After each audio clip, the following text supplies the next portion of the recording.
A paz do Senhor Jesus Cristo a todos os irmãos e irmãs que estão presentes aí. Bom dia para você. Bom, em nome de Jesus. Eu queria de antemão estar agradecendo, ao Senhor Jesus Cristo que, por intermédio da pastora Marli, nos convidou. Muito obrigado, pastora, por esse convite, tá bom? Para quem não sabe aí, pastora Marli é minha primeira pastora que me ensinou aí me ensinou a dar os primeiros passos aí na fé. Deus abençoe, pastora, em nome de Jesus Cristo. Queria agradecer ao bispo, a pastora Miriam, a todos os irmãos, mandar um beijo aí para todo mundo que participa, tá bom? E vamos lá. Hoje estou debaixo de um tema e debaixo de um salmo. O salmo que eu estou incumbido de estar passando para os irmãos aqui é o salmo de número 46. E eu estou debaixo do tema Socorro de Deus. Salmo 46, tema Socorro de Deus. Então vamos lá, amados. Pega a sua Bíblia aí, eu estou com a minha Bíblia aqui, ó. Pega a sua Bíblia aí, Salmo de número 46, e vamos para a leitura da palavra de Deus. Vamos estar lendo aí então, em nome de Jesus Cristo. Deus é o nosso refúgio e fortaleza, socorro bem presente na angústia. Portanto, não temeremos, ainda que a terra se mude, ainda que os montes se transportem para o meio dos mares, ainda que as águas rujam e se perturbem, ainda que os montes se abalem pela sua braveza. Há um rio cujas correntes alegram a cidade de Deus, o santuário da morada do Altíssimo. Deus está no meio dela, não será abalada. Deus a ajudará já ao romper da manhã. Os gentios se embravecem, os reinos se movem. Ele levantou a sua voz e a terra se derreteu. O Senhor dos exércitos está conosco. O Deus de Jacó é o nosso refúgio. Vinde, contemplai as obras do Senhor. Que desolações tem feito na terra? Ele faz cessar as guerras até o fim da terra. Quebra o arco e corta a lança. Queima os carros do fogo. Aquietai-vos e sabei que eu sou Deus. Serei exaltado entre os gentios, serei exaltado sobre a terra. O Senhor dos exércitos está conosco. O Deus de Jacó é o nosso refúgio. Amém? Glória a Deus. Vamos orar então, pedir para que esse Deus Todo-Poderoso venha nos abrir a mente, né, irmãos? Ele venha usar minha boca agora, e que quem está assistindo venha estar com o coração aberto, com a mente aberta para entender a palavra de Deus. E nada melhor do que pedir para quem a escreveu, para quem deu a revelação, que venha explicar ela. Tá bom? Então vamos pedir para Deus. Pai, em nome de Jesus Cristo, eu te peço, Senhor, que o Senhor revele, meu Pai, a tua verdade sobre a palavra que o Senhor mesmo a inspirou para que fosse escrita. Senhor Jesus, vem com a sua mão poderosa. Abençoe, ó Pai, a minha vida nesse momento. Abençoe a vida de todos que estão assistindo agora, Senhor. Em nome de Jesus, abra o nosso entendimento, Pai, para que venhamos a entender a Tua palavra, Pai, a palavra que o Senhor inspirou. Obrigado desde então, meu Pai, pela palavra de Deus, pela Bíblia Sagrada. Eu te agradeço, te glorifico e te exalto, meu Pai. Que o nosso coração agora venha ser terra fértil, Pai, para recebermos a porção da Tua palavra, Pai, em nome de Jesus. Amém? Amém? Você pode dar um glória a Deus aí? Dá um glória a Deus aí? Glória a Deus. Vamos lá, queridos. Então, debaixo aí da coordenação da pastora Marli, você bem fiel ao que ela prescreveu antes para que a gente viesse estar fazendo, tá bom? Então vamos lá, vamos falar da parte didática do Salmo 46. Salmo 46, ele foi escrito pelos filhos de Coré, ou Corá. E para a gente estar entendendo aqui, né? Deixa eu achar aqui.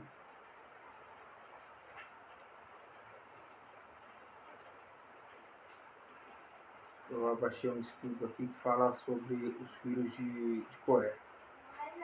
Bom, tá pronto aqui já. Como é que eu sei que foi escrito pelos filhos de Coré? Bom, simples. No caso do Salmo 46, é simples.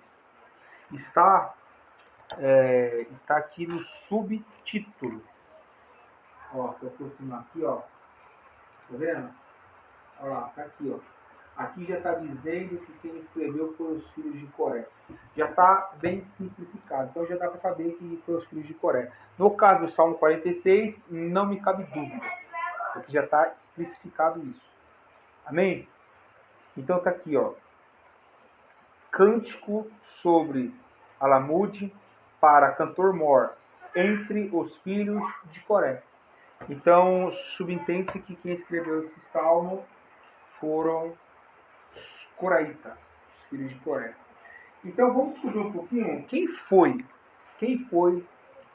os filhos de Coré. Os filhos de Coré eram uma família levita do clã dos Coatitas.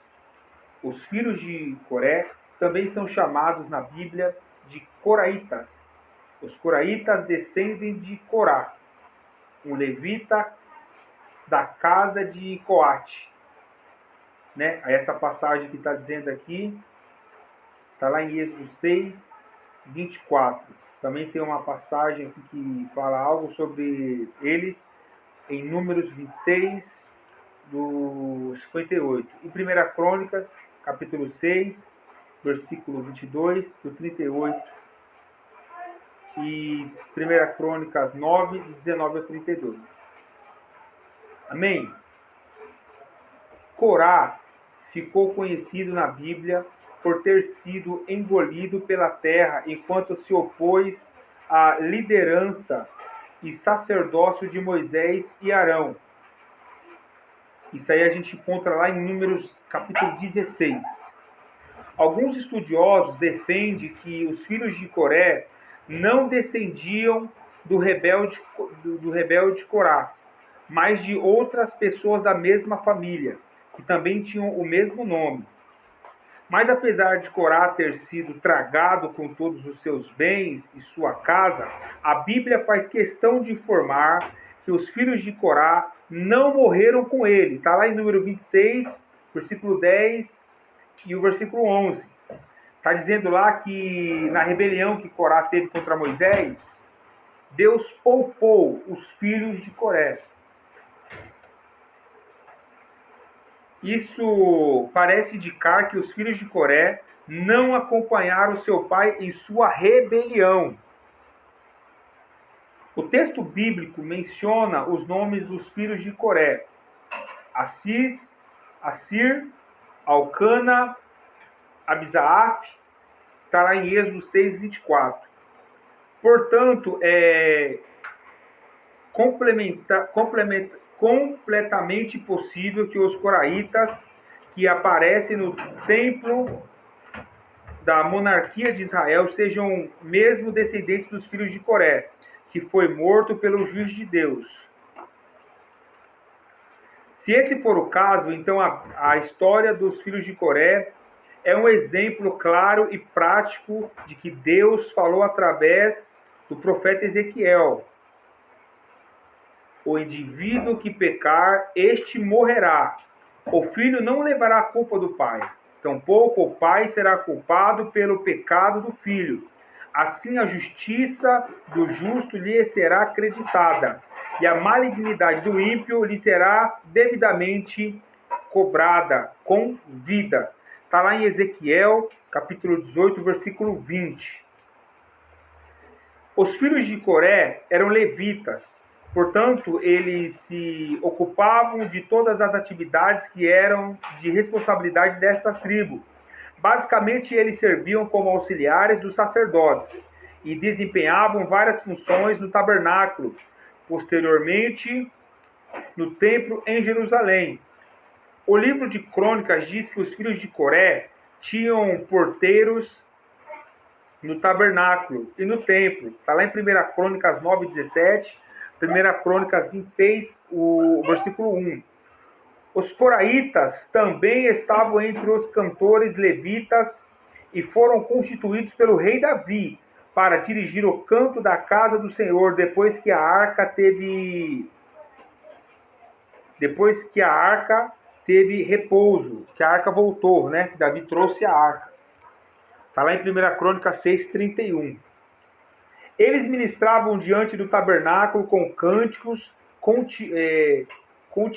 e continuaram seu ministério em Jerusalém, quando o rei Salomão edificou o templo. Está lá em 1 Crônicas, capítulo 6, versículo 31 ao 48. Mais tarde, durante o reinado de Josafá, os filhos de Corá também foram contados entre os levitas que louvavam a Deus em alta voz numa batalha que Israel não precisou lutar. E é justamente, amado, esse é um dos textos, né, da passagem onde fala do rei Josafá, 2 Crônicas, capítulo 20, que a gente, pelos estudos que fizemos, venhamos a entender que foi escrito esse Salmo de número 46, né? E a gente vai falar disso daqui a pouco. Vamos continuar aqui desvendando aí quem foram os filhos de Coré. A Bíblia também fala de alguns coraitas de Benjamim que se ajuntaram a Davi em Ziclac. Esses coraitas eram guerreiros habilidosos que ficaram ao lado do rei Davi, enquanto ele sofria perseguições da parte do rei Saul. Está lá em 1 Crônicas 12, versículo 6. Entre os coraitas mais ilustres citados nas genealogias bíblicas estavam o profeta Samuel e Eimã, o cantor. 1 Crônicas 6, versículo 22, 28 e 33.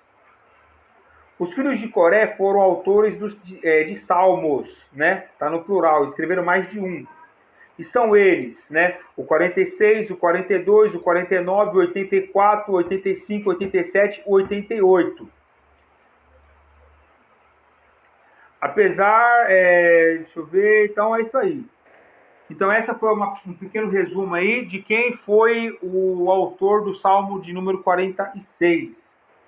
E agora a gente vai falar um pouco sobre o contexto, sobre a forma base da onde nasceu esse salmo, como nasceu esse salmo. E um dos textos, amados, bíblicos, né, que a gente tem aí a nossa confiança, né? Muitos estudiosos acreditam que foi durante essas pelejas enfrentadas pelo povo de Deus, né?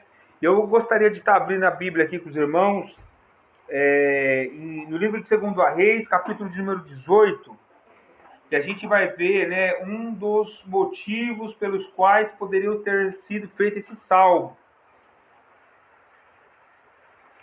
2 Reis, capítulo de número 18.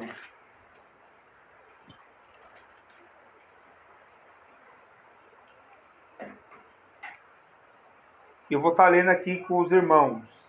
E sucedeu que no ano terceiro, o ano de Oséias, filho de Elá, rei de Israel, começou a reinar Ezequias, filho de Acás, rei de Judá. Tinha 25 anos de idade quando começou a reinar, e 29 anos reinou em Jerusalém. E era o homem, o nome da sua mãe, Abi, filha de Zacarias. E ele fez o que era reto aos olhos do Senhor, conforme tudo o que fizera Davi seu pai. Ele tirou os altos, quebrou as estátuas, deitou abaixo os bosques e fez em pedaços a serpente de metal que Moisés fizera.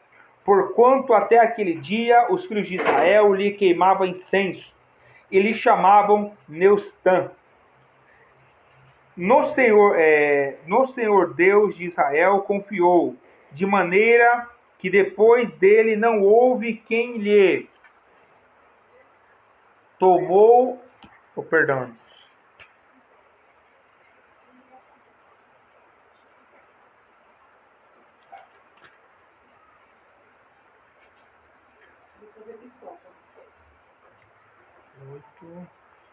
E perdi aqui.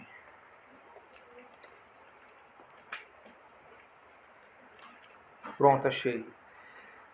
Quem lhe fosse semelhante de todos os reis de Judá, nem entre os que foram antes dele, porque se chegou ao Senhor, não se apartou dele, e guardou os mandamentos que o Senhor tinha dado a Moisés.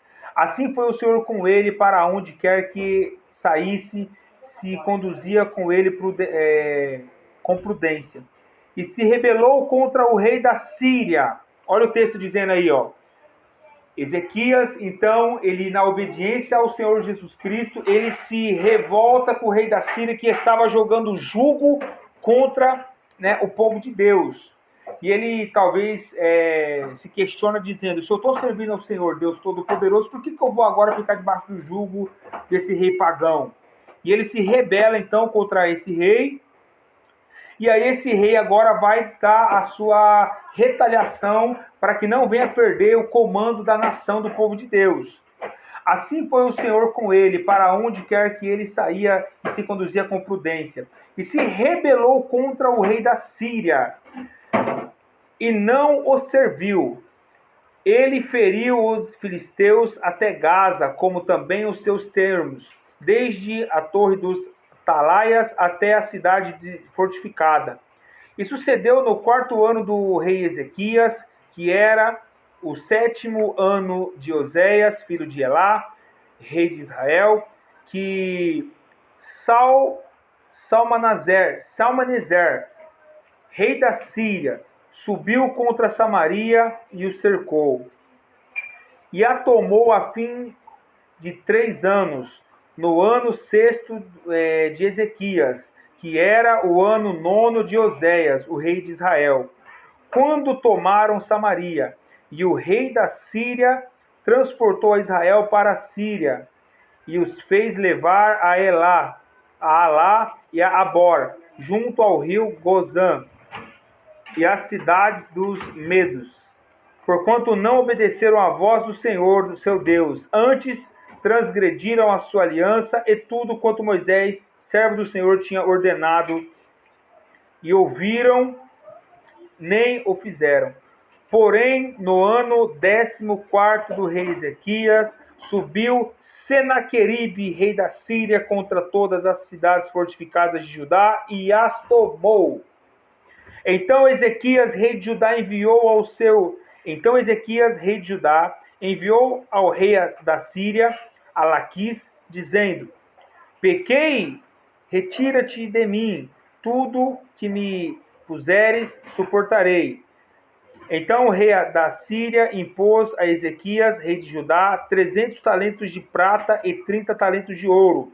Assim deu Ezequias toda a prata que se achou na casa do Senhor, nos tesouros da casa do rei. Naquele tempo cortou Ezequias o ouro das portas do templo do Senhor e das ombreiras e de Ezequias, rei de Judá, e as cobrira e o deu ao rei da Síria. Contudo, enviou o rei da Assíria a Tartã e a Rebes-Sarim e a Rabzaque de Laquis, com grande exército ao rei Ezequias, e a Jerusalém subiram, e vieram a Jerusalém, e subindo e vendo eles, pararam ao pé do aqueduto da piscina superior, que está junto ao caminho do campo do lavadeiro. E acharam o rei, e saíram a eles Eliaquim, filho de Elequias, o mordomo, e Sebna, o escrivão, e a Joás, filho de Asaf, o cronista.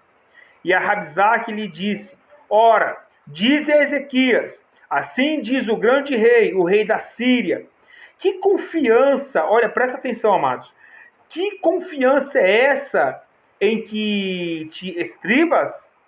Dizes tu, porém, são palavras só de lábios. Há conselho e poder para a guerra. Em quem, pois, agora confiais? Que contra mim te rebelas? Eis que agora tu confias naquele cajado de cana quebrada no Egito, no qual se alguém se encostar, entranhar-lhe pela mão, a furará? Assim é Faraó, rei do Egito, para com todos os que neles confiam. Se, porém, me disserdes, no Senhor nosso Deus confiamos, porventura não é esse aquele cujos altos e cujos altares Ezequias tirou, dizendo a Judá e a Jerusalém, perante esses altos vos inclinareis em Jerusalém? Agora, pois, dá agora reféns ao meu Senhor. Olha a ousadia. Agora, pois, dá reféns ao meu senhor, o rei da Síria, e dar-te-ei 2.000 cavalos, se tu puderes dar cavaleiros para eles. Irmãos do céu.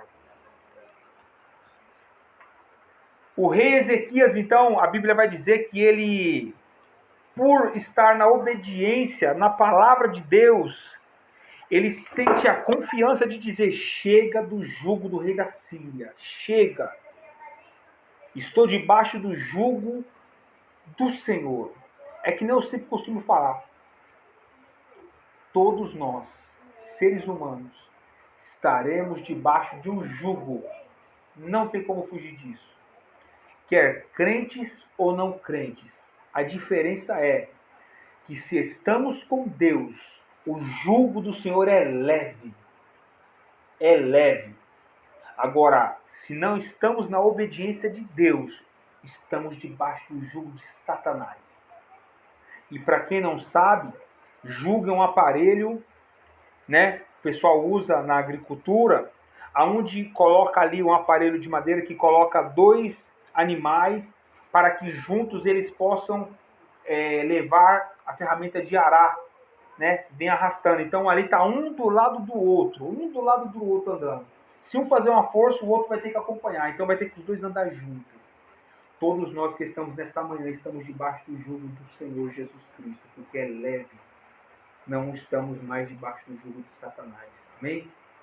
Aqui, o rei ele tem coragem de dizer: chega, não vou ficar debaixo desse jugo mais.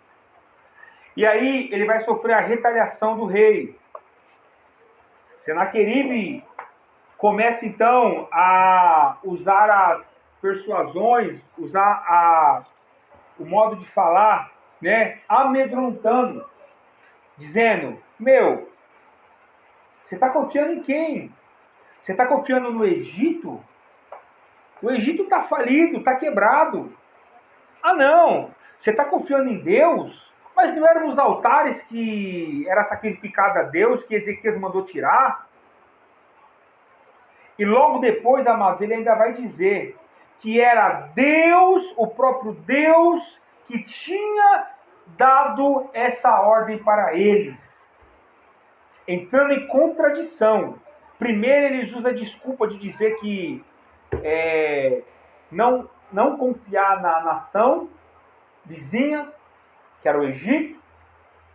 Depois ele fala para que ele coloca dúvidas dizendo: mas vocês estão servindo Deus, mas tiraram os altares? E em terceiro vai dizer que Deus que tinha mandado eles fazer. Para você ver as artimanhas de Satanás. Queridos, nessa situação aqui, não se tinha o que fazer. O texto foi bem claro. Ezequias ele pegou tudo que tinha de dinheiro, que na época era no formato do ouro e da prata, ele pegou tudo e deu para o rei da Síria. Falou: não, leva tudo. Mesmo assim, o rei ainda se rebelou contra ele, voltou, sitiou a cidade, e ele não tinha o que fazer, amados. E foi nessa situação, possivelmente nessa situação, que foi composto esse salmo. E eu vou estar aqui destrinchando com os irmãos esse salmo, para que a gente venha entender. É um salmo que suscita a nossa confiança em Deus, a confiança no Senhor Todo-Poderoso. Abre lá de novo no Salmo 46.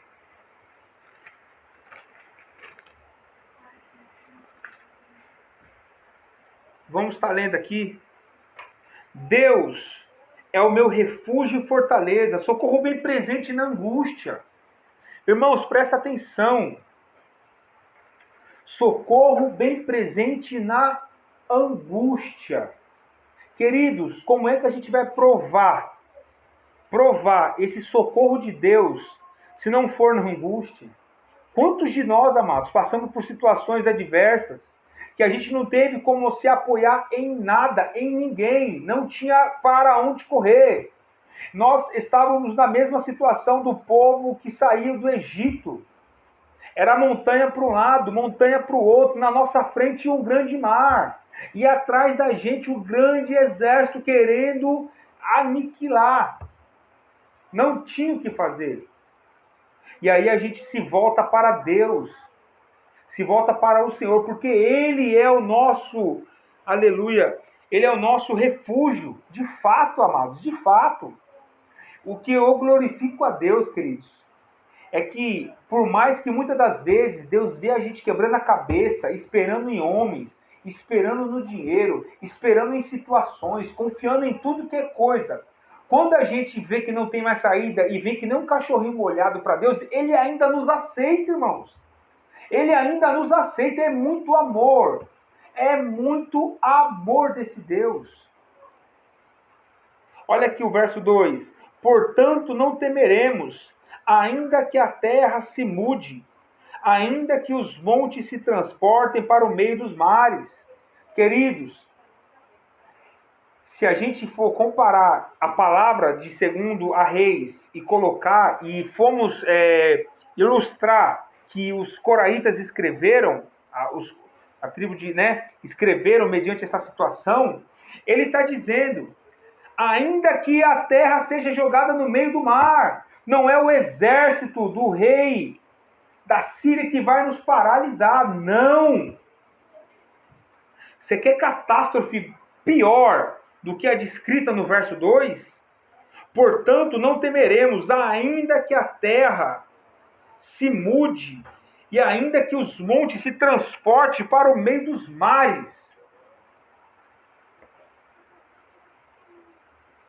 Ainda que as águas rujam e se perturbam, ainda que os montes se abalem em sua braveza, há um rio cujas correntes alegram a cidade de Deus, o santuário da morada do Altíssimo.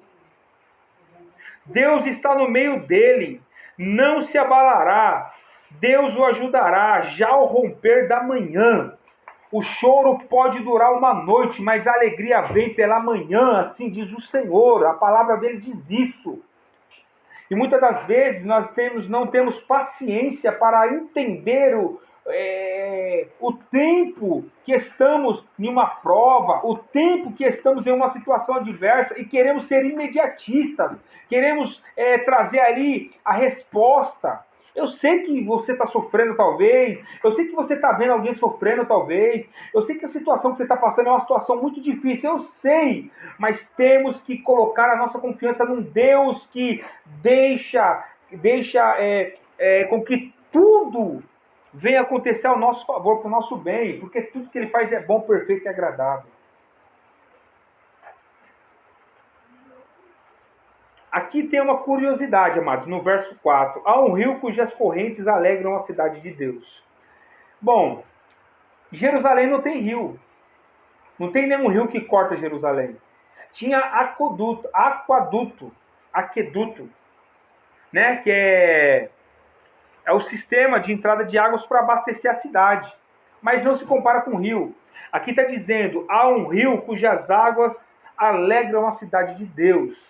Querido, quando esse salmo foi composto, a pessoa que compôs, ou as pessoas que comporam, elas estavam tão cheias do Espírito Santo de Deus, que Deus as fez enxergar o trono de Deus, o rio que corta a cidade de Deus. Porque está lá em Apocalipse, dizendo que há um rio que corta a cidade de Deus.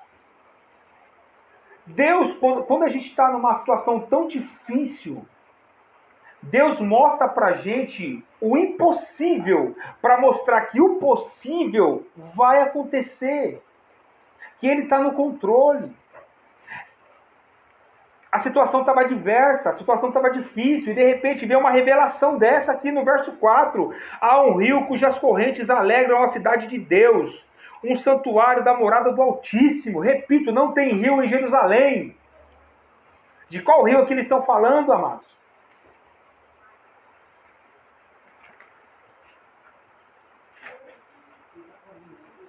E continuando aqui, no 6, os gentios se embraveceram, os reinos se moveram, ele levantou a sua voz e a terra se derreteu. Esse é o poder do nosso Deus. O poder de um Deus que fez os céus e a terra com o poder da sua palavra.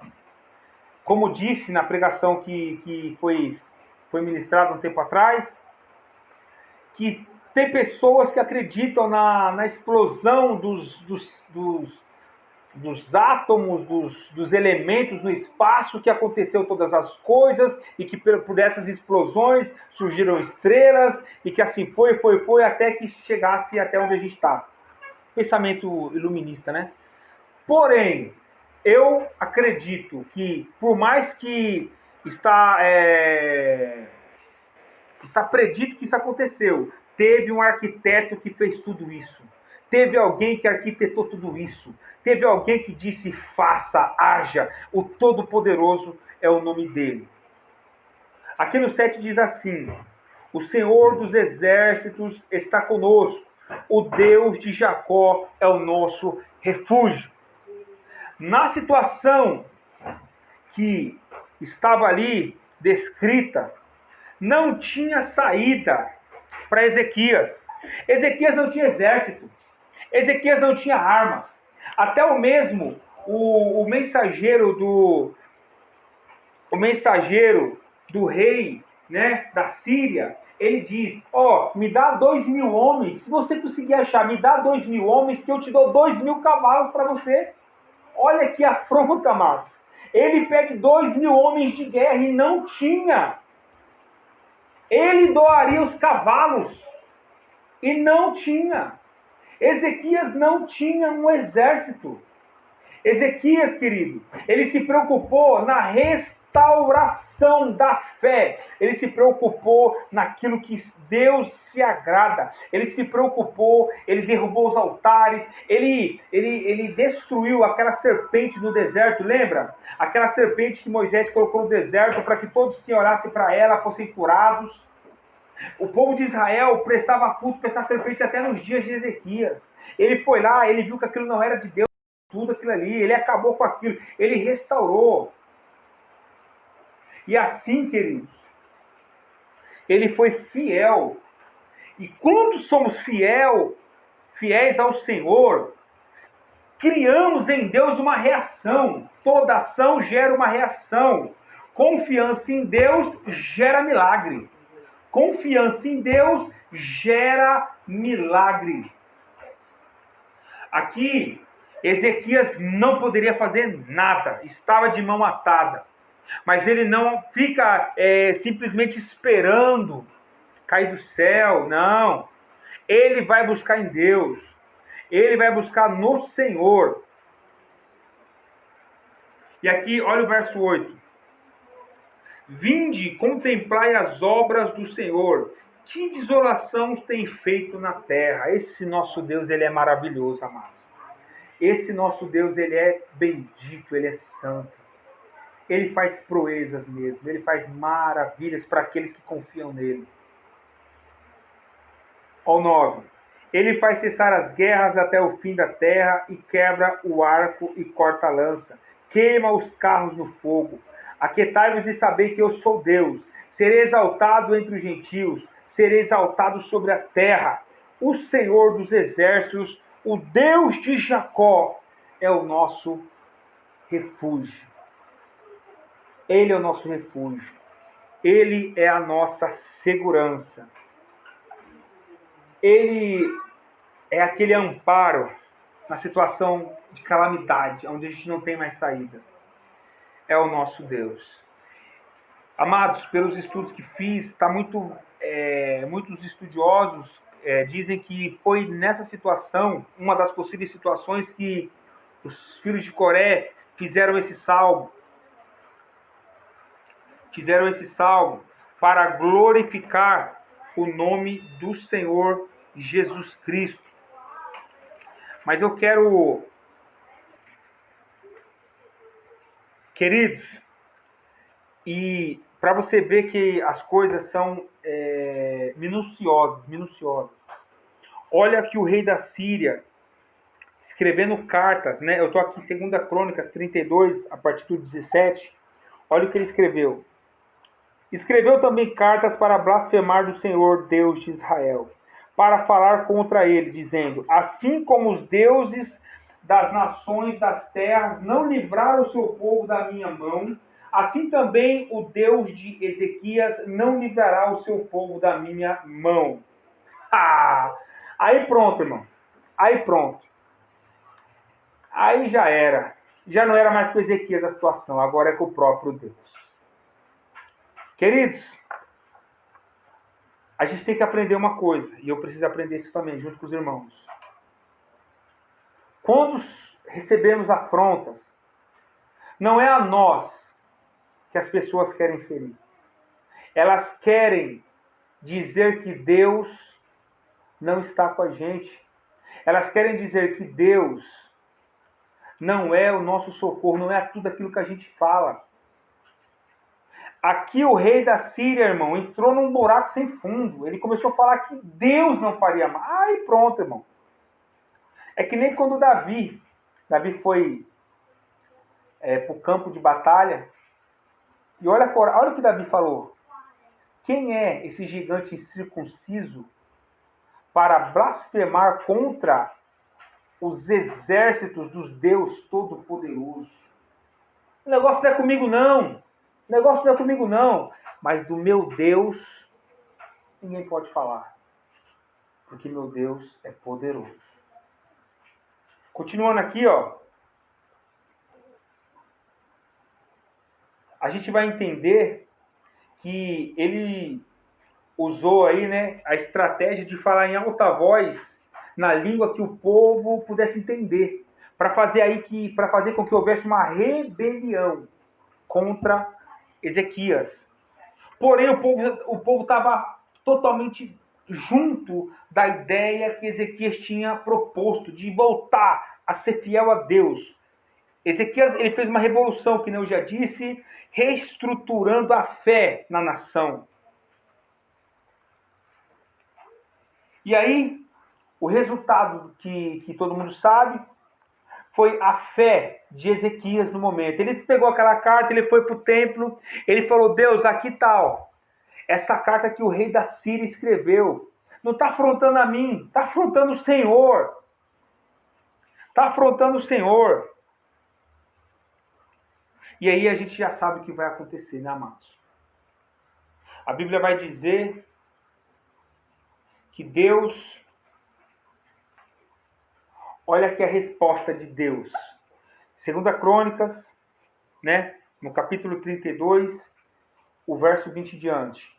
Porém, o rei Ezequias e o profeta Isaías, filho de Amós, oraram contra isso e clamaram ao céu. Aleluia. A resposta veio, rapidinho.